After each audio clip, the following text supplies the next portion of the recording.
یہ ایک پارہ بس، آدھا پارہ بس آپ چھوڑ دیں کہ قرآن پڑھنا، یہ ایک صفحہ بس، یہ جو اشکال، یہ جو وسوسہ آپ کو قرآن پڑھتے وقت آتا ہے، اس وسوسے کو دور کرنے کے لیے آپ کو شروع میں اعوذ باللہ من الشیطان الرجیم پڑھنا چاہیے۔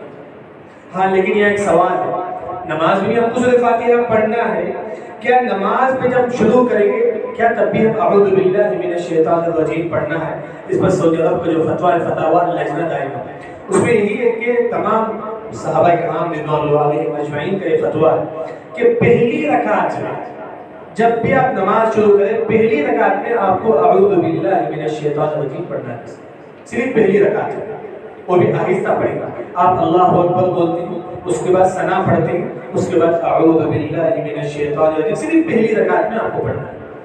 یہ اعوذ باللہ ہو گیا، اس کے بعد بسم اللہ ہے، راجح قول کے مطابق بسم اللہ سورہ فاتحہ کی آیت نہیں ہے۔ اس کی دلیل سورہ ہجر آیت نمبر 78، اللہ نے فرمایا کہ وَلَقَدْ آتَيْنَاكَ سَبْعًا مِنَ الْمَثَانِ وَالْقُرْآنِ الْعَظِيمِ، اے اللہ کے نبی ہم نے آپ کو 7 بار بار دہرانے والی آیتیں دی ہیں۔ وہ کون سا ہے؟ سورۃ الفاتحہ۔ سورۃ الفاتحہ میں اللہ نے فرمایا کہ 7 آیتیں ہیں، اگر آپ بسم اللہ چھوڑ کر اگر آپ گنیں گے تو سورۃ فاتحہ کی کتنی آیتیں ہیں؟ 7 آیتیں۔ کیسے؟ الحمدللہ رب العالمین ایک آیت، الرحمن الرحیم 2 آیت، مالک یوم الدین 3 آیت، ایاک نعبد و ایاک نستعین 4 آیت، اہدنا الصراط المستقیم 5 آیت، صراط الذین انعمت علیہم 6 آیت، غیر المغضوب علیہم ولا الضالین 7 آیت۔ یہ ہمارے پاس جو نسخہ جو پایا جاتا ہے جو ترکی کی پرنٹنگ ہے اس میں نہیں۔ آپ دیکھیں کہ سعودی عرب کے جو علماء ہیں فتاوی لجنہ دائمہ وغیرہ میں کیا ہے، سعودی عرب کا فتویٰ یہی ہے کہ سورہ فاتحہ کیا ہے بسم اللہ، سورہ فاتحہ میں کیا ہے بسم اللہ شروعاتی ہوتا ہے، لیکن بسم اللہ کیا ہے قرآن کی ایک آیت ہے۔ دلیل سورہ نمل میں اللہ نے فرمایا انہو من سلیمان و انہو بسم اللہ الرحمن الرحیم، سورہ فاتحہ قرآن کی ایک آیت ہے۔ اسی وجہ سے امام طبری رحمۃ اللہ علیہ اپنی تفسیر میں ذکر کرتے ہیں جو بھی صورتیں جب نازل ہوتی تھی اس کے ساتھ اللہ نے سب سے پہلے بسم اللہ نازل کرتا تھا، اس کے بعد صورتیں اللہ تعالیٰ کا ہے نازل کرتا ہے۔ مطلب ہر صورت سے پہلے اللہ نے بسم اللہ نازل کی، اس کے بعد کیا ہے صورتیں نازل ہوا کرتی تھی۔ جب ہم نماز پہ کھڑے ہوں گے سب سے پہلے ہم اعوذ باللہ آہستہ پڑھیں گے، بسم اللہ بھی آہستہ پڑھیں گے، اس کے بعد جو ہے نا فاتحہ کیا ہے آواز سے آپ کو پڑھنا پڑے گا۔ فاتحہ کے متعلق جو تفسیر جو آج کے جو خطبے میں وہ یہ ہے کہ اللہ نے سب سے پہلی آیت میں فرمایا کہ الحمدللہ رب العالمین، ساری تعریفیں اللہ کے لیے جو تمام جہانوں کا کیا ہے رب ہے، تمام جہانوں کا رب ہے۔ لیکن یہ ایک بات یاد ہے، اللہ نے الرحمن الرحیم دوسری آیت ہے، لیکن اللہ نے کیوں الحمد سے سورہ فاتحہ شروع کیا؟ الرحمن سے بھی اللہ تعالیٰ شروع کر سکتا ہے، لیکن الحمد سے ہی اللہ نے سورہ فاتحہ کیوں شروع کیا؟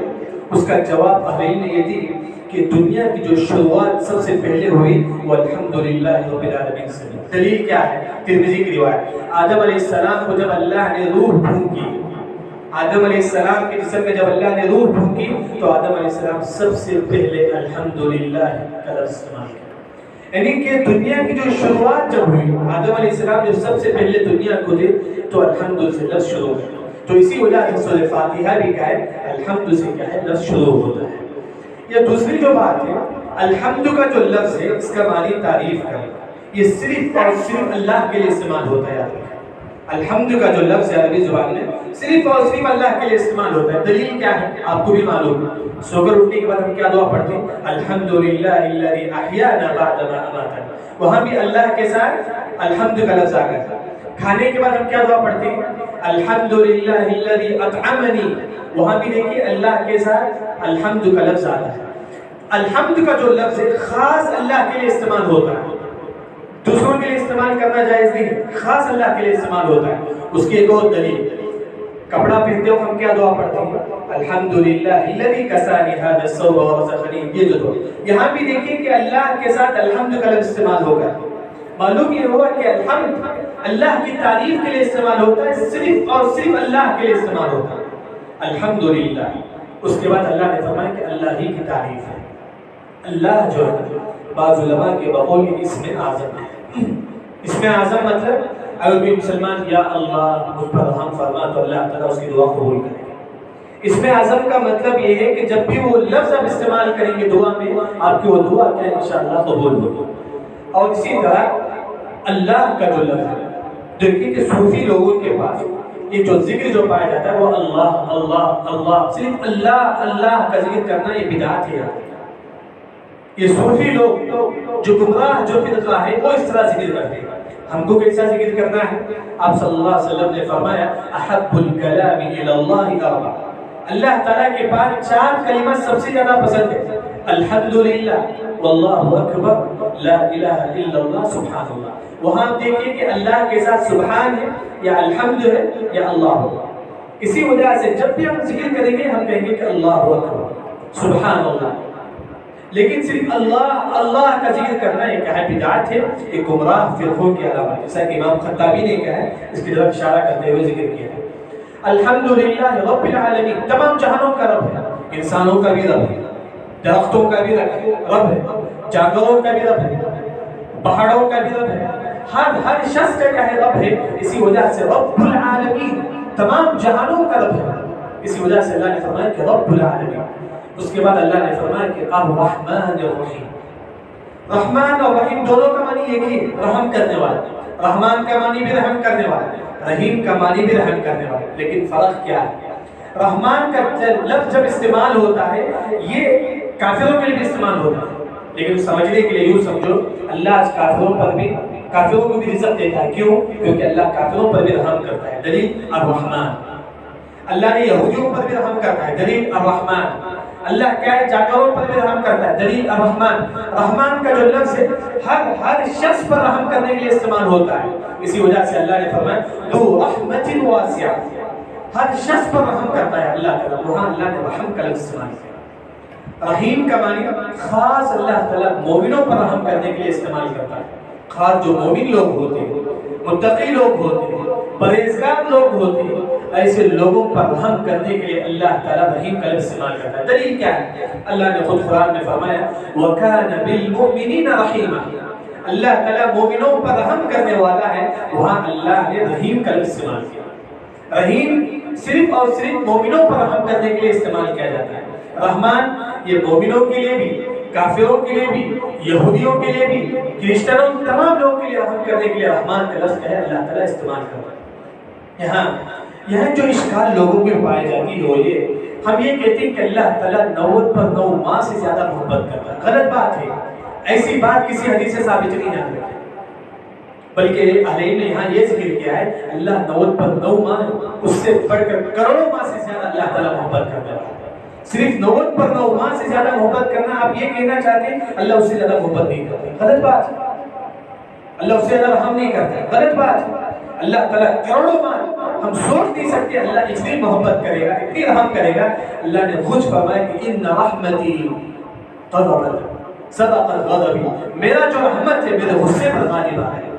اللہ اتنی زیادہ رحم کرے گا انسان سوچے گا بھی، تو اسی وجہ سے 9 پر 9 ماہ سے زیادہ محبت کرنے والا اللہ تعالیٰ ایک ہے، صحیح نہیں۔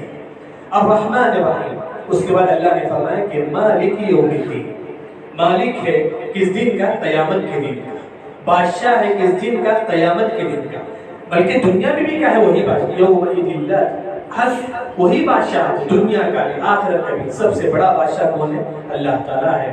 اور کب کا ہے؟ مالک یوم الدین، قیامت کے دن کا بھی اور دنیا کا بھی۔ لیکن یہاں ایک بات یاد رکھیں، آپ دیکھتے ہیں ہماری جو قرآت ہم جو قرآن میں پڑھتی ہیں وہ حفظ کی قرآت ہے، روایت حفظ عاصم، ہم جو قرآت پڑھتے ہیں وہ حفظ کی قرآت ہے، اس میں کیسا ہے؟ مالکی مالکی ہم پڑھتے ہیں، لیکن آپ دیکھیں گے روایت خلاج میں، روایت نافع، روایت قالون، وہ کس طرح پڑھتے ہیں؟ عبداللہ بن عمر رضی اللہ عنہ پڑھتے ہیں کہ مالک یوم الدین، مالک یوم الدین پڑھا کرتے تھے روایت نافع میں، ہم پڑھتے ہیں کہ مالک یوم الدین۔ صحیح بات ہے کہ دونوں جائز ہیں، آپ مالکی بھی پڑھ سکتے ہیں، مالکی بھی پڑھ سکتے ہیں، لیکن یہاں ایک اہل علم نے بہت بڑی کی بات انہوں نے ذکر کی، جیسا کہ شیخ ابن عثیمین رحمہ اللہ کی جو کتاب ہے میزان بخاری الصوت، اس میں انہوں نے ذکر کیا ہے کہ مالکی پڑھنا افضل ہے، مالکی پڑھنا افضل ہے۔ انہوں نے سمجھانے کے لیے ترمذی کی ایک حدیث انہوں نے ذکر کی، ترمذی میں آپ صلی اللہ علیہ وسلم نے فرمایا آپ یہ حرف پڑھیں گے تو آپ کو 10 نیکی ملے گی۔ یہ آپ کو معلوم، مالکی پڑھیں گے، مالکی میں کتنا لفظ ہے؟ 4 لفظ، میم الف، مالکی میں کیا ہے؟ 4 لفظ، میم الف مالکی، 4 لفظ، ملکی میں 3 لفظ. اگر آپ ملکی پڑھیں گے تو آپ کو 30 نیکی ملے گی، اگر آپ مالکی پڑھیں گے تو آپ کو 40 نیکی ملے گی. اس وجہ سے افضل یہ ہے کہ ہم مالکی پڑھیں گے. زیادتی نیکی کمانے کے لیے ہم کیا کریں گے؟ مالکی کا لفظ استعمال کریں گے. اس وجہ سے مالکی پڑھنا کیا ہے؟ زیادہ افضل ہے. لیکن اگر کوئی ملکی پڑھتا ہے تو وہ بھی جائز ہے، لیکن اسے 30 نیکی ملے گی. لیکن مالکی پڑھنا سب سے زیادہ افضل ہے. مالک یوم الدین، قیامت کے دن سے کیا ہے؟ ہم کو ڈرنا چاہیے. قیامت کے دن سے ہم کو ڈرنا چاہیے. جیسا کہ الحمدللہ رب العالمین الرحمن الرحیم مالک یوم الدین، 3 آیتیں ہو گئی. 3 آیتوں میں عقیدے کا مسئلہ ہے. یاد رکھیں ہماری زندگی کا جو اہم مسئلہ ہے وہ عقیدہ. اس کے بغیر انسان کیا ہے؟ مردہ ہے. یاد رکھیں عقیدے کے بغیر انسان زندہ رہنے کے باوجود بھی مردہ ہے. دلیل کیا ہے؟ اللہ نے فرمایا او من کان میتا فاحییناہ وجعلنا له نور. اللہ نے کیا ہے؟ عقیدے کے بعد، عقیدہ ہی اصل چیز ہے. اگر ہمارے پاس عقیدہ نہیں ہے، میتہ ہے وہ شخص، مردہ ہے وہ شخص. ان 3 آیتوں میں عقیدے کا مسئلہ ہے. کیا ہے؟ پہلی بات یاد رکھیں، ایک لاجیکل یہ بات ہے کہ انسان کس کی تعریف کرتا ہے؟ جس سے وہ محبت کرتا ہے. نعوذ باللہ آج ہم کرکٹ پلیئر کی تعریف کرتے ہیں، ایک نان مسلم کی تعریف کرتے ہیں، جبکہ شریعت میں جائز نہیں ہے. یعنی کہ ہم کیا کرتے ہیں جب کس کی تعریف کرتے ہیں؟ ہم کسی عالم کو پسند کرتے ہیں، اس کی تعریف کرتے ہیں. یا کسی قاری کی آواز ہم کو پسند آئے ہم اس کی تعریف کرتے ہیں، ہم اس سے محبت کرتے ہیں. یعنی کہ سب سے پہلی جو آیت ہے الحمدللہ رب العالمین، اس میں اللہ کی تعریف ہے، گویا کہ ہم اللہ سے محبت کرتے ہیں. ہمارا یہ عقیدہ یہ ہونا چاہیے جیسا کہ امام ابن قیم رحمہ اللہ نے مدارج السالکین میں ذکر کیا ہے، ہر شخص کو اللہ سے محبت ہونی چاہیے. اس کی دلیل الحمدللہ رب العالمین. سب سے پہلی آیت اللہ سے محبت ہے انسان کو ہونا چاہیے. دوسرا الرحمن الرحیم، اللہ رحم کرنے والا ہے. اس سے ہمارا عقیدہ یہ ہونا چاہیے کہ انشاءاللہ اللہ ہم پر رحم فرمائے، انشاءاللہ اللہ ہم پر رحم فرمائے گا. مالک یوم الدین، اس سے عقیدے کا مسئلہ یہ ہے کہ ہم کو قیامت کے دن سے ڈرنا چاہیے اور اللہ کے عذاب سے ہم کو ڈرنا چاہیے. یہ کہ اللہ سے محبت بھی کریں اور اللہ کی رحمت کی امید بھی رکھیں. تیسرا اور اللہ سے ڈرنا بھی چاہیے. دیکھیں اہل سنت والجماعت کا یہ عقیدہ ہے، اہل سنت والجماعت کا یہ عقیدہ ہے ہم اللہ سے اتنا ہی ڈرے اور اللہ سے اتنا ہی ڈرے، رحمت کی بھی امید رکھیں. اس کی مثال پرندہ جو ہے نا، اس کا 2 پر ہوتا ہے، دونوں پر سیم ہوتا ہے. اللہ سے اتنا ہی ڈرنا چاہیے جتنا ہم اللہ سے امید رکھتے ہیں. اگر آپ صرف اللہ سے ڈریں گے، اللہ سے امید نہیں رکھیں گے، یہ عقیدے میں مرجئہ فرقہ ہے، یہ گمراہ فرقہ ہے. یہ عقیدے میں خوارج جو فرقہ ہے وہ اللہ سے اتنا ڈرتے ہیں، ان کا یہ عقیدہ ہے اگر کوئی مسلمان حرام کام کرتا ہے نعوذ باللہ وہ ہمیشہ ہمیشہ جہنم میں رہے گا. یہ خوارج جو فرقہ ہے وہ صرف اللہ سے ڈرتے ہی بس. اس کے اپوزٹ میں مرجئہ فرقہ ہے، یہ اللہ سے اتنی امید کہ حرام کام کرتے ہیں، ان کو کوئی ڈر ہی نہیں ہوتا ہے. وہ بھی گمراہ فرقہ ہے عقیدے کے مطابق، مرجئہ فرقہ جسے ہم کہتے ہیں. اسی وجہ سے ہم کیا کریں؟ اللہ سے ڈریں اور اللہ سے امید بھی رکھیں. لیکن ایک مسئلہ یہ بھی آ رہا ہے کہ ہم جو بھی عمل کرتے ہیں اس عمل میں ہم کو 3 چیز ہونا چاہیے. ایک اللہ سے محبت اور اس سے امید اور اس کے عذاب سے ڈر. اس کی ایک مثال نماز ہے. نماز کے بارے میں نماز سے ہم محبت کریں، جو بھی عمل شریعت میں ہم اس سے محبت کریں. زکوٰۃ آپ دیتی اس سے آپ محبت کریں کیونکہ اللہ نے حکم دیا. نماز آپ پڑھتے اس سے محبت کریں. اگر آپ نماز سے محبت نہیں کرتے نعوذ باللہ وہ شخص منافق ہے. نماز سے محبت نہ کرنے والا کیا ہے؟ منافق. جیسا کہ اللہ نے قرآن میں فرمایا کسالہ، سستی کے ساتھ، بیزاری کے ساتھ آ کر نماز پڑھتے. لیکن ہمارا عقیدہ یہ ہر عمل میں 3 چیز ہونا چاہیے. ایک نماز ہے، نماز سے ہم کو محبت ہونی چاہیے. دوسرا اللہ کی رحمت سے امید. نماز سے کیسے؟ ہم یہ امید رکھیں کہ اللہ نماز پڑھنے سے ہم کو جنت دے گا. تیسرا اللہ سے ڈرے. نماز کے طریقے سے کیسے؟ ہم یہ رکھیں ہمارے دل و دماغ میں یہ بات کہ اگر ہم نماز چھوڑ دیں گے تو نعوذ باللہ اللہ ہم کو عذاب دے گا. یہ عمل میں 3 چیز ہونا چاہیے. نماز سے محبت کرے، نماز پڑھنے پر ثواب ملتا ہے یہ امید رکھے اللہ سے، نماز چھوڑنے پر اللہ تعالیٰ عذاب دے گا یہ بھی کہیں ہم کو ڈرنا چاہیے. تینوں چیز ایک عمل میں ہونا چاہیے. یہ اہل سنت والجماعت کا عقیدہ ہے. اس کے بعد اللہ نے فرمایا کہ ایاک نعبد و ایاک نستعین. ایاک نعبد، اے اللہ تعالیٰ ہم تیری ہی عبادت کرتے ہیں، اس کے علاوہ کسی اور کی عبادت کرنا جائز نہیں ہے. معلوم شرک ہے اللہ کے علاوہ کسی اور کی عبادت کرنا. وہ ایاک نستعین، اے اللہ تعالیٰ ہم تجھی ہی سے مدد طلب کرتے ہیں. اللہ ہی سے مدد طلب کرنا کیا مطلب ہے؟ عبداللہ بن عباس رضی اللہ عنہ سے آیت کی تفسیر میں کہتے ہیں ایاک نعبد ایاک نستعین علی طاعتک. اللہ کی مدد اس وقت آئے گی جب آپ اللہ کی اطاعت کریں. جب آپ قرآن و حدیث پر عمل کرو گے اللہ کی مدد ضرور آئے گی. فجر کی نماز پڑھو گے اللہ کی مدد ضرور آئے گی، اللہ رزق دے گا۔ سچ بولو گے اللہ ضرور اللہ تعالیٰ ہماری مدد کرے گا۔ ہم حرام کمائی سے بچو گے ضرور اللہ تعالیٰ ہماری مدد کرے گا۔ یہی عبداللہ بن عباس رضی اللہ تعالیٰ عنہ فرماتے ہیں اگر تم قرآن و حدیث کی پابندی کرو گے، قرآن و حدیث کے مطابق زندگی گزارو گے، اللہ آپ کی مدد کرے گا۔ دوسری جو تفسیر شیخ ابن عثیمین رحمہ اللہ نے اپنی کتاب میزات هذه السورہ میں اس کی تفسیر کرتے ہوئے ذکر کیا ہے، ایاک نستعین، اللہ ہی سے ہم مدد طلب کریں۔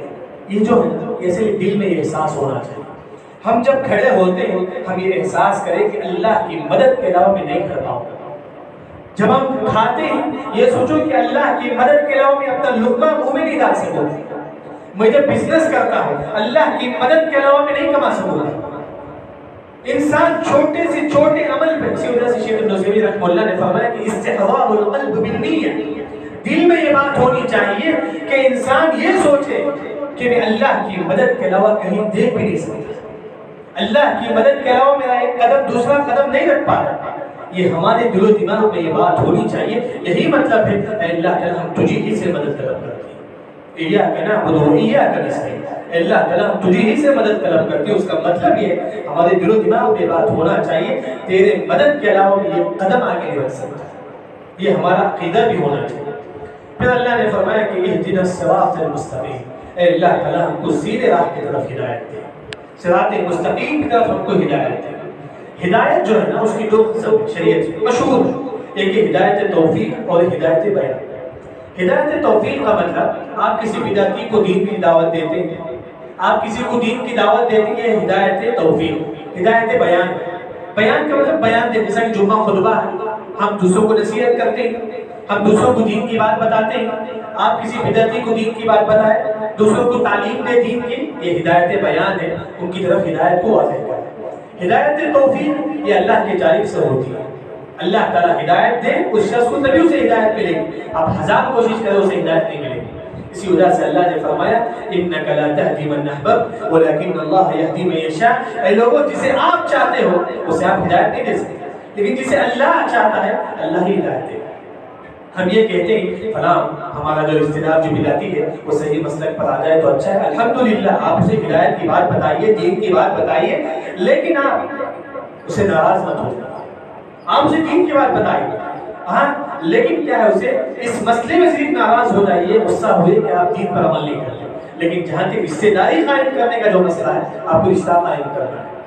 ہاں بعض عالم نے کہا کہ کم از کم رشتہ قائم، جیسا کہ امام احمد بن حنبل رحمۃ اللہ علیہ فرماتے ہیں اگر کوئی سب اتنا بدعتی ہے وہ آپ کی بات نہیں مانتا ہے آپ اس کی بات چھوڑ دو، لیکن کم از کم صلوا بالارحام ولو بالسلام، کم از کم سلام کر کے آپ گزر جائیں۔ کیوں؟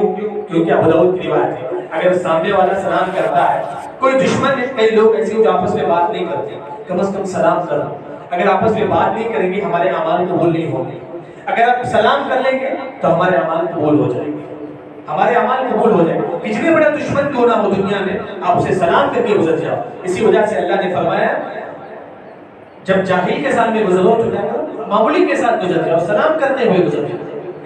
لیکن ہمارا جو موضوع ہے کہ اہدنا الصراط المستقیم، اللہ کیا ہے آپ کو سیدھے راہ کی طرف ہدایت دے، لیکن یہ ایک شخص یہ سوچ سکتا ہے میں تو ہدایت پر ہوں تو پھر بھی کیوں نماز میں بار بار ہدایت کو مانگتا ہوں؟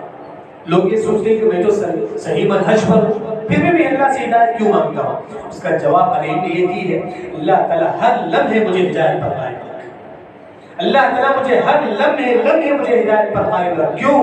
کیونکہ آپ صلی اللہ علیہ وسلم نے فرمایا قیامت کے قریب ایسا ہوگا یصبح الرجل مؤمنا ویمسی کافرا، ابو داؤد کی روایت ہے، صبح میں ایک مسلمان ہوگا وہی مسلمان شام میں کافر ہو جائے گا، نعوذ باللہ۔ اسی وجہ سے ہم اپنی ہدایت پر گھمنڈ نہیں، ہم اللہ سے ہر لمحے ہدایت کی تڑپ میں رہنا چاہیے۔ اسی وجہ سے ہمارے نبی صلی اللہ علیہ وسلم ہمیشہ یہ دعا کرتے تھے یا مقلب القلوب ثبت قلبی علی دینک، ہمارے نبی یہ دعا کرتے تھے کہ اللہ تعالیٰ میرے دل کو ہدایت پر قائم رکھ، تو میں اور آپ اتنے ہدایت کے حقدار ہیں۔ ہاں دوسری جو بات ہے ہدایت پر اہدنا الصراط المستقیم، ہم ہدایت ہمیشہ کیوں مانگتے ہیں کہ معلوم نہیں کہ مرتے وقت ہم ہدایت پر رہیں گے یا نعوذ باللہ، معلوم نہیں، اے اللہ تعالیٰ مرتے وقت ہم کو ہدایت پر قائم رکھ۔ اس وجہ سے ہم نماز میں بار بار کہتے ہیں اے اللہ تعالیٰ تو ہم کو ہدایت پر قائم رکھ، تو ہم کو ہدایت پر قائم رکھ، اہدنا الصراط المستقیم۔ لمحہ معلوم نہیں کہ کب مسلمان، کتنے ایسے عورتیں ہمارے گھر کے جو نعوذ باللہ نان مسلم سے شادی کر کے ہدایت کو بیچ چکے ہیں، جس کو اللہ نے قرآن میں فرمایا اولئک الذین اشتروا الضلالۃ بالہدی، یہ وہ لوگ جو ہدایت کو بیچ کر ہدایت کے ذریعے سے گمراہی کو خریدتے ہیں۔ ہدایت کے ذریعے سے گمراہی کو خریدنے والے کون ہیں؟ اللہ نے یہودیوں کے بارے میں ذکر کیا سورہ بقرہ کے اندر، وہی آج ہمارے اندر بھی نعوذ باللہ کئی ایسے عورتیں جو نان مسلم سے شادی کر رہے تھے، ہدایت کو بیچ دیتی ہیں۔ اسی وجہ سے یہ جو دعا ہے یا مقلب القلوب ثبت قلبی علی دینک ثبت قلبی علی طاعتک، ہر لمحے ہمارے دل و زبان میں یہ دعا ہونی چاہیے۔ اس کے بعد اللہ نے فرمایا غیر المغضوب علیہم ولا الضالین، اس کے بعد اللہ نے 3 قسم کے لوگوں کا ذکر کیا، صراط الذین انعمت علیہم، وہاں سے اللہ نے ضالین کے 3 قسم کے لوگوں کا ذکر کیا۔ پہلا وہ لوگ جن پر اللہ نے انعام کیا ہے، وہ کون ہیں؟ اولئک الذین انعم اللہ علیہم من النبیین والصدیقین والشہداء والصالحین، ان لوگوں پر اللہ نے انعام کیا جو سچ بولتے تھے، جو انبیاء تھے ان لوگوں پر اللہ نے انعام کیا، جو شہداء تھے ان لوگوں پر اللہ نے انعام کیا، ان لوگوں کا اللہ نے ذکر کیا صراط الذین انعمت علیہم، اللہ نے تمام لوگوں سے کہا تم ان کے راستے پر چلو جن پر میں نے انعام کیا ہے۔ وہ کن کا راستہ ہے؟ انبیاء کا راستہ ہے، نیک لوگوں کا راستہ ہے، شہداء کا راستہ ہے، ایسے لوگوں پر ہم کو کیا ہے چلنا چاہیے۔ پھر اللہ نے فرمایا غیر المغضوب علیہم ولا الضالین، ان لوگوں کے راستے پر مت چلو جن پر اللہ نے غصہ نازل کیا۔ کن پر اللہ نے غصہ نازل کیا؟ وہ ہے یہود، وہ ہے یہود۔ کیوں اللہ نے یہود پر غصہ نازل کیا؟ یہود پر اللہ کا غضب نازل ہو، کیوں؟ کیونکہ ان کے پاس علم تھا، انہوں نے عمل نہیں کیا، ان کے پاس علم تھا، انہوں نے عمل نہیں کیا۔ اس وجہ سے ہم کیا کریں؟ جتنا ہم کو معلوم ہے کم از کم زندگی میں ایک مرتبہ بھی اس پر عمل کرنے کی کوشش کریں۔ امام شافعی رحمۃ اللہ علیہ وہ فرماتے ہیں جب بھی کوئی حدیث پڑھتا ہوں زندگی میں ایک مرتبہ بھی اس پر عمل کر لیتا ہوں، زندگی میں ایک مرتبہ۔ کوئی نوافل کی آپ حدیث پڑھتے ہیں، کوئی فضیلت کی حدیث پڑھتے ہیں، کوئی بھی آپ حدیث پڑھتے ہیں، کم از کم ایک مرتبہ آپ اس پر عمل کریں۔ لیکن واجب جو چیز ہے آپ کو ہمیشہ عمل کرنا ہے، اس کے علاوہ جو بھی چیز آپ سنتے ہو کم از کم ایک مرتبہ بھی عمل کریں۔ یہودی وہ لوگ تھے جن کے پاس علم تھا لیکن وہ عمل نہیں کرتے تھے۔ لیکن یہاں عالم نے قاعدہ ذکر کیا، لیکن یہاں ایک سوال ہے، کیا یہودی کے علاوہ دوسرے لوگوں پر یہ فٹ کیا جا سکتا ہے؟ یہود آج جو لوگ علم رکھ کر عمل نہیں کرتے، کیا ان لوگوں پر بھی فٹ کیا جا سکتا ہے؟ جواب ہے ہاں۔ اس کی دلیل شریعت کا مشہور قاعدہ العبرۃ بعموم اللفظ لا بخصوص السبب۔ اس وجہ سے اس آیت کے پس منظر میں اہل علم نے آج کے حساب سے کہا کہ جو بدعتی لوگ ہیں وہ بھی ان میں شامل ہوتے ہیں، جو مشرک لوگ ہیں وہ بھی کیا ہے غیر المغضوب میں کیا ہے شامل ہوتے ہیں۔ یہاں ایک عقیدے کا جو مسئلہ ہے، مغضوب میں اللہ کا غضب نازل ہوتا ہے، لیکن یہ ایک سوال ہے کیا اللہ تعالیٰ ہمارے جیسا غصہ ہوتا ہے؟ جواب ہے نہیں، جواب ہے نہیں، اللہ ہمارے جیسا غصہ نہیں ہوتا۔ دلیل سورہ شعراء نمبر 11، اللہ نے فرمایا کہ لیس کمثلہ شیء، اللہ تمہارے جیسا غصہ نہیں ہوتا، اللہ تمہارے جیسا دیکھتا نہیں، اللہ کا ہاتھ تمہارے جیسا نہیں ہے۔ یہ اہل سنت والجماعت کا یہ عقیدہ ہے، ہمارا یہ عقیدہ ہونا چاہیے اللہ تعالیٰ غصہ کرتا ہے کما یلیق بجلال اللہ سبحانہ وتعالی، جیسا کہ اس کے لیے لائق و زیبا ہے۔ اللہ تعالیٰ کا ہاتھ ہے جیسا کہ اس کے لیے لائق و زیبا ہے، اللہ تعالیٰ کا آنکھ ہے جیسا کہ اس کے لیے لائق و زیبا ہے۔ یہ ہمارا عقیدہ ہونا چاہیے، یہ عقیدے کا مسئلہ ہے۔ یہاں دیکھیں یہاں کئی فرقے گمراہ ہو گئے۔ ایک متشبہ جو فرقہ ہے ان کا یہ کہنا ہے کہ نعوذ باللہ ہمارا ہاتھ اللہ کا ہاتھ جیسا، نعوذ باللہ، جبکہ اللہ نے فرمایا کہ لیس کمثلہ شیء، میں تمہارے جیسا نہیں ہوں۔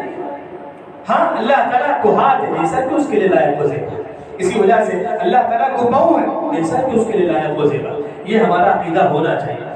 پھر اللہ نے فرمایا کہ غیر المغضوب علیہم ولا الضالین، ضالین ان لوگوں کے راستے پر بھی مت چلو جن گمراہ ہو گئے، وہ کون؟ نصارہ یہ کیوں گمراہ ہو گئے؟ ان کے پاس علم نہیں تھا، بغیر علم کے عمل کرتے تھے، بغیر علم کے عمل کرنے والے بھی کیا گمراہ ہوتے۔ اسی وجہ سے اللہ نے جو وحی نازل کی توحید، فَاعْلَمْ أَنَّهُ لَا إِلَهَ إِلَّا اللَّهُ، ہماری زندگی کی جو شروعات ہے علم سے ہونی چاہیے۔ دیکھیے کہ بعض علم بعض لوگوں پر حاصل کرنا واجب ہے، ہم یہ سوچتے ہیں صرف علماء کو علم حاصل کرنا واجب ہے، غلط بات ہے۔ ہاں بعض چیزیں علماء کو علم حاصل کرنا ہے، لیکن نماز آپ پڑھتے ہیں، آپ پر واجب ہے کہ نماز کس طرح پڑھنا ہے، جاننا آپ کے لیے واجب ہے۔ آپ بزنس کرتے ہیں، کن چیزوں سے کیا ہے مال حرام ہو جاتا ہے، اس کے بارے میں علم حاصل کرنا آپ کو واجب ہے۔ زکوٰۃ آپ دیتے ہیں، زکوٰۃ کے بارے میں علم حاصل کرنا آپ کو واجب ہے۔ روزہ آپ رکھتے ہیں، روزے کے متعلق علم حاصل کرنا واجب ہے۔ واجب کا مطلب یہ ہے اگر آپ علم حاصل نہیں کریں گے تو گنہگار ہو گیا آدمی۔ یہ بس سمجھو کہ صرف علماء کو علم حاصل کرو، علماء ہاں، لیکن اس کے علاوہ بعض علم ہر مسلمان کو جو ہر وقت ضرورت پڑتا ہے۔ جب آپ نماز کے لیے آتے ہیں، کن چیزوں سے نماز ٹوٹ جاتی ہے، نماز کے ارکان کیا ہے، نماز کے واجبات کیا ہے، نماز کن چیزوں سے، یہ تمام وضو کن چیزوں سے ٹوٹ جاتا ہے، زکوٰۃ کب واجب ہوتا ہے، روزہ کب ٹوٹ جاتا ہے، اس کا علم حاصل کرنا ہر شخص پر واجب ہے۔ یاد رکھیں، اگر علم حاصل نہیں کریں گے تو گنہگار ہوں گے۔ اسی وجہ سے اہل علم نے کتاب لکھی وجوب العلم علی کل مسلم، بعض ایسے علم ہے جو ہر مسلمان کو حاصل کرنا واجب ہے، وہ نماز کا طریقہ، روزے کا طریقہ، زکوٰۃ کا طریقہ، جو بھی آپ بزنس کا طریقہ، جو بھی طریقہ۔ اور بے کا وقت ہو چکا ہے، دیکھیے یہ ہو گیا تعلیم کے بعد اللہ نے فرمایا کہ آمین۔ آمین دیکھیے کہ آپ نماز میں ہو تب بھی آمین بولنا چاہیے، نماز کے علاوہ بھی اگر آپ پڑھیں گے تو وہاں بھی آپ کو آمین بولنا چاہیے۔ دیکھیے خطبے کا خلاصہ یہ ہے، سب سے پہلی بات اعوذ باللہ من الشیطان الرجیم پہلی رکعت میں آپ کو پڑھنا چاہیے آہستہ، ہر نماز کی پہلی رکعت میں آپ کو پڑھنا چاہیے۔ دوسرا بسم اللہ الرحمن الرحیم ہر سورت سے پہلے آپ کو آہستہ پڑھنا چاہیے نماز۔ جب بھی آپ نماز پڑھیں گے سب سے پہلے ثنا کے بعد اعوذ باللہ آہستہ پڑھیں گے، بسم اللہ، اعوذ باللہ سے پہلی رکعت میں پڑھیں گے بسم اللہ، ہر سورت سے پہلے آپ کو آہستہ بسم اللہ پڑھیں گے۔ تیسرا مسئلہ ہر نماز میں آپ کو سورہ فاتحہ پڑھنا پڑے گا، امام کے پیچھے ہو یا سنگل پڑھے، امام آواز سے پڑھتا ہے، کبھی بھی آپ کو کیا ہے امام آواز سے پڑھے تب بھی آپ کو کیا ہے سورہ فاتحہ پڑھنا پڑے گا، جیسا کہ ابو ہریرہ رضی اللہ عنہ کا فتویٰ ہے امام آواز سے پڑھے تب بھی آپ کو کیا ہے سورہ فاتحہ پڑھنا پڑے گا۔ اس کو امام مبارک پوری رحمہ اللہ نے اپنی کتاب تحفۃ الاحوذی میں فرمایا کہ ابو ہریرہ رضی اللہ عنہ کا یہ فتویٰ ہے بالکل صحیح ہے۔ اور اس کے بعد سورہ فاتحہ کی شروعات اللہ نے الحمد سے کیوں شروع کیا، اس کی ایک اہم وجہ یہ جب دنیا کی جب شروعات تھی، آدم علیہ السلام جب دنیا میں آئے تو سب سے پہلے الحمدللہ پڑھے، یہ حدیث ترمذی میں۔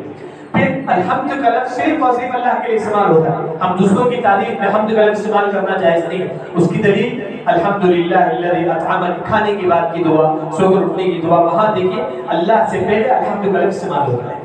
اس کے بعد اللہ بعض علماء کے بقول اسم اعظم ہے، اسم اعظم کا مطلب جب بھی آپ دعا کریں گے یا اللہ تو مجھ پر رحم کر تو اللہ رحم کرے گا، مطلب اسم اعظم سے جب بھی آپ دعا کی جاتی ہے اللہ تعالیٰ وہ دعا اللہ تعالیٰ قبول کرتے ہیں۔ اس کے بعد رب العالمین تمام جہانوں کا رب ہے، انسانوں کا بھی رب ہے، حیوانوں کا بھی رب ہے، جمادات کا بھی رب ہے، تمام شخص کا کیا ہے تمام کا رب ہے۔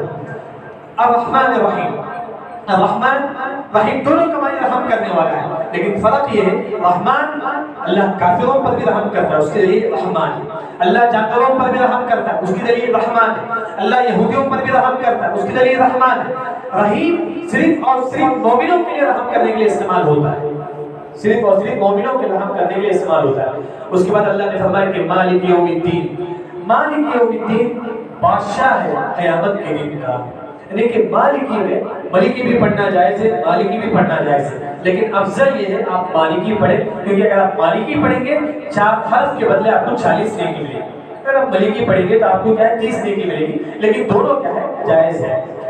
مالک یوم الدین، ان 3 آیتوں سے عقیدے کا جو مسئلہ ہے وہ ہے کہ مسلمان کو جو بھی عمل کرتا ہے وہ اس سے کیا ہے اس عمل سے محبت کرے، آپ زکوٰۃ دے نہیں اس عمل سے آپ کو محبت ہونی چاہیے، خوشی خوشی آپ زکوٰۃ نکالیں، آپ زکوٰۃ جب دیتے ہیں اس سے اللہ کی رحمت کی امید بھی رکھیں، کیسے اللہ سے امید رکھیں انشاءاللہ اللہ اس زکوٰۃ کے بدلے مجھے جنت دے گا۔ تیسرا اللہ جب زکوٰۃ آپ دیتے ہیں اس میں آپ کا یہ عقیدہ بھی ہونا چاہیے، آپ کو ڈرنا چاہیے اگر زکوٰۃ نہیں دوں گا تو نعوذ باللہ یہی زکوٰۃ کا قیامت کے اللہ تعالیٰ سے سانپ کی شکل دے دیں گے، جو زکوٰۃ نہ دینے والے کو اللہ تعالیٰ کے وہ سانپ کہیں لپیٹ لیں گے۔ ہم کو یہ ڈر بھی ہونا چاہیے زکوٰۃ نہیں دیں گے تو ہم کو کیا ہے وہ سانپ ہم کو لپیٹ لیں گے۔ یہ کمر میں 3 چیز بھی ہونا چاہیے، اللہ سے محبت، اللہ سے امید اور اللہ کے عذاب سے ڈر، 3 چیز۔ اس کے بعد اللہ نے فرمایا کہ مالک یوم الدین ایاک نعبد، اللہ ہی سے عبادت کرتے، اللہ ہی کی عبادت کرتے، و ایاک نستعین، ہم اللہ ہی سے مدد طلب کرتے ہیں۔ یہاں دو تفسیر ہے. پہلا اللہ کی مدد کب آئے گی؟ عبداللہ بن عباس رضی اللہ عنہ فرماتی جب آپ نماز پڑھو گے، جب آپ قرآن و حدیث پر عمل کرو گے، اللہ کی مدد اللہ آپ کے پاس آئے گا. احفظ اللہ یحفظ، اگر آپ دین کے پابند رہو گے اللہ آپ کی مدد کرے گا. دوسری جو تفسیر ہے شیخ نوسیمی رحمہ اللہ فرماتے ہیں ہماری دل و دماغ میں ہمیشہ یہ بات ہونی چاہیے ہم اٹھ کر کھڑے نہیں ہو سکتے اللہ کی مدد کے علاوہ، ہم کچھ بول نہیں سکتے اللہ کی مدد کے علاوہ، ہم چل نہیں سکتے اللہ کی مدد کے علاوہ، ہم بزنس میں کما نہیں سکتے اللہ کی مدد کے علاوہ. ہر لمحہ ہمارے دل و دماغ میں بات ہونی چاہیے اللہ کی مدد کے علاوہ ایک آنکھ کا ایک پل بھی جھپک نہیں، یہ ہمارا عقیدہ ہونا چاہیے. اور اس کے بعد ایاک نعبد و ایاک نستعین اہدنا الصراط المستقیم، ہدایت کی دو قسم ہیں. ہم جو لوگوں کو بتاتے ہیں دین کی طرف آ جاؤ یہ ہدایت بیان ہے، ہدایت توفیق اللہ سے توفیق ملتی ہے، اللہ کی توفیق کے ذریعے اسے ہدایت ملتی ہے. اہدنا الصراط المستقیم. ہم ایک مسلمان یہ سوچتا ہے کہ میں ہدایت پر ہوں پھر بھی بار بار کیوں اللہ سے ہدایت مانگتا ہوں. اس کی دو وجہ ہے، ایک کہ اللہ تعالیٰ ہر لمحہ مجھے ہدایت پر قائم رکھے. قیامت کے قریب اتنے فتنے آئیں گے، ایک مسلمان صبح میں مسلمان ہوگا شام میں کافر ہوگا، نعوذ باللہ، ابو داؤد کی روایت کے مطابق. اسی وجہ سے ہر لمحے آپ کو ہدایت کے لیے اللہ سے آپ کو اہدنا الصراط المستقیم پڑھنا چاہیے. دوسری جو وجہ ہے مرتے وقت اللہ آپ کو ہدایت پر قائم رکھے. اصل وجہ یہی ہے ایک مسلمان پوری زندگی توحید پر رہتا ہے مرتے وقت کو ہدایت پر نہ ہو. ایک روایت ملتی ہے ابو داؤد کی، ایک مسلمان پوری زندگی نیکی کرتا ہے لیکن مرتے وقت کچھ ایسے کلمات کہہ دیتا ہے یہوی بہا فی نار جہنم، اللہ تعالیٰ اسے جہنم کی نچلے گڑھے میں اللہ تعالیٰ اسے ڈال دیتے ہیں. کیوں؟ کیونکہ مرتے وقت اس نے کیا ہے ہدایت سے ہٹ گیا تھا. اسی وجہ سے ہم مرتے وقت ہدایت کے لیے کیا ہے ہم کو دعا کرنا چاہیے کہ اہدنا الصراط المستقیم کا مطلب یہی ہے. اس کے بعد اللہ نے تین قسم کے لوگوں کا ذکر کیا. ایک جن پر اللہ نے انعام کیا وہ ہے انبیاء، صراط الذین انعمت علیہم. اللہ نے فرمایا کہ ہم انبیاء کے راستے پر چلیں، ہم جو صدیقین جو راستے نیک لوگ ہیں ان کے راستے پر چلیں. پھر اللہ نے فرمایا کہ مغضوب ایسے لوگ جن پر اللہ کا غضب نازل ہوا وہ یہود. کیوں ان پر نازل ہوا؟ کیونکہ وہ علم رکھنے کے باوجود بھی عمل نہیں کرتے تھے. اگر بھی مسلمان آج بھی ایسا ہے علم رکھنے کے باوجود عمل نہیں کرتا تو اس پر بھی آیت فٹ ہوگی نعوذ باللہ. یہاں ایک اشکال ہے شیطان کا، وہ یہ کہ ہم یہ کہتے ہیں علم حاصل کرنا چھوڑ دیتے ہیں. لوگوں کو علم نہیں حاصل کرنا چاہیے، علم حاصل کر کر عمل نہیں کریں گے تو گناہ ہوگا. نہیں، یہ شیطان کا وسوسہ ہے کہ اللہ نیتوں کو جانتا ہے. یاد رکھیں علم حاصل. پھر ضالین گمراہ لوگ کون ہیں؟ نصارہ. کیوں گمراہ ہوئے؟ کیونکہ ان کے پاس علم نہیں تھا، علم کے بغیر علم کے عمل کرتے تھے. جو بھی علم ہے سب سے پہلے علم حاصل کرے اس کے بعد کیا ہے عمل کرے. اللہ رب العزت سے دعا ہے اللہ تعالیٰ تمام کو صحیح دین سمجھ کے اس پر عمل کرنے کی توفیق عطا فرما. بارک اللہ لنا ولکم فی القرآن المجید ورفعني وإياكم بما فيه من الآيات والذكر الحكيم إنه تعالى جواد كريم ملك بر كريم رب كريم.